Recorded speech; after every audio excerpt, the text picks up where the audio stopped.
The legislature created an agency to take over one of the thorniest issues in state government, deciding on pay scales for state officials.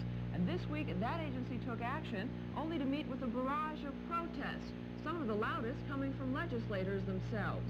Cynthia has a report. The only job of the Commonwealth Compensation Commission is to monitor governmental salaries. And last week, the commission proposed a pay hike of 15% for judges, legislators, and members of the governor's cabinet. Well, that proposal led to a storm of protest, and not just from taxpayers. Remembering the furor raised last fall by media allegations of legislative abuses of the money they already make, some legislators urged their colleagues to dump the idea of a raise. From both sides of the aisle, particularly on that side of the aisle, there's talk of a $140 million deficit. And with that, bearing that in mind, the people see this directly and positively as the legislature acting unfairly for us to give ourselves a raise when back home where I come from, not only can we not get potholes fixed, and that's a reality, but our bridges are crumbling, their local taxes are up, and we're going to be facing possibly another tax increase. And at this time, you're saying that legislators deserve an increase. Well, they do see it as a pay grab, and rightfully so. But another freshman legislator said the recommended raises are justified. That's crazy.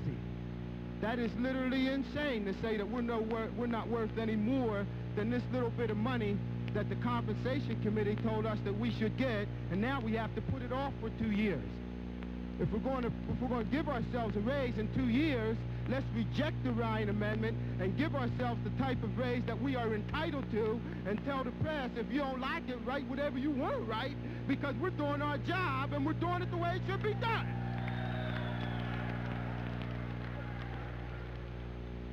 Adding to the storm this week was a letter the White House fired off to the governor, charging the Commonwealth Compensation Commission showed complete disregard for the president's suggested 7% ceiling on raises.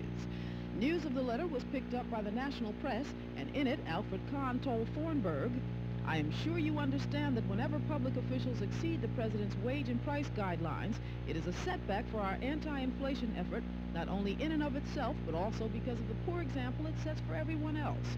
This is especially so when they make no effort even to explain their actions, let alone seek the approval of the Council on Wage and Price Stability, in effect, thumbing their noses at the national anti-inflation effort."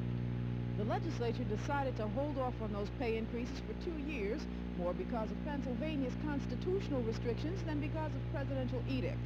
Nevertheless, by the end of the week, the White House was praising the legislature for, in effect, spreading those increases over a 4-year period, a move the White House sees as clearly supportive of President Carter's anti-inflation program. Cynthia for the People's Business.